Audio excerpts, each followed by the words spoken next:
আসসালামু আলাইকুম, back to my channel Rupchina কিচেনে আপনাদের সবাইকে স্বাগতম। আজকে আমি দুটো আলু দিয়ে বিকেলের নাস্তা তৈরি করে দেখাবো। হাতে মাত্র 5 মিনিট সময় থাকলে এই নাস্তাটা বানানো যাবে। এটা একদম সহজ বানাতে, খেতেও কিন্তু অনেক বেশি মজার হয়।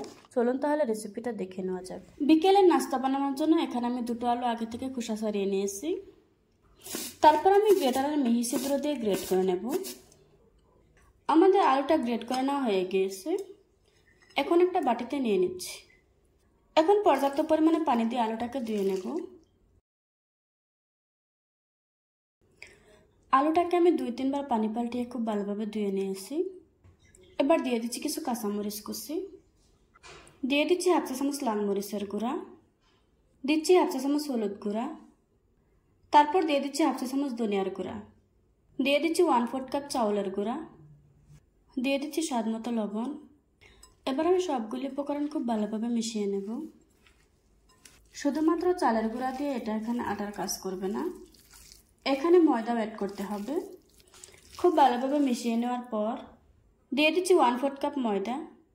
বেশি ময়দা দিলে এটা ক্রিস্পি হবে না, তার জন্য অল্প ময়দা দিয়ে এটা মাখিয়ে নিতে হবে। আমার সবগুলি উপকরণ খুব ভালোভাবে মেশানো হয়ে গিয়েছে। এখন আমি নাস্তাগুলি এরকম চ্যাপটা চ্যাপটা করে বানিয়ে নেব। আগে থেকে বানিয়ে নিলে সুবিধা হয়।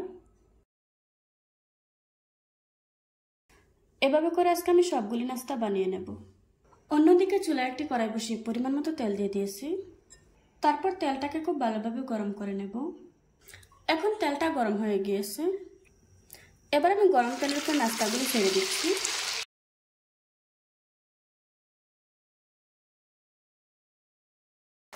নাস্তাগুলি দেওয়ার পর চুলার আঁচ কমিয়ে কিছুক্ষণ অপেক্ষা করতে হবে, যাতে এটা খুব ভালোভাবে ভাজা হয়, কারণ আমি এখানে কাঁচা আলু নিয়েছিলাম। এখন একটু নেড়ে ছেড়ে যতটা সম্ভব লাল করে ভেজে নেব। কিছুক্ষণ উল্টিয়ে পাল্টিয়ে নাস্তাগুলিকে ভেজে নিয়েছি। আমার নাস্তাগুলি ভেজে নেওয়া হয়ে গিয়েছে। এবার আমি তেল জড়িয়ে একটা প্লেটে তুলে নেব। দেখুন বন্ধুরা, আমার নাস্তাগুলি বানানো হয়ে গিয়েছে। একটা ভেঙে আপনাদের সাথে শেয়ার করছি।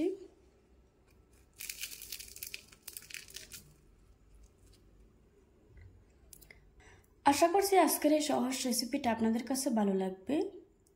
ভালো লাগলে আমার চ্যানেলটা সাবস্ক্রাইব করে পাশে থাকা বেল বাটনটি অন করে রাখবেন। আবারও কথা হচ্ছে নতুন কোনো ভিডিওতে।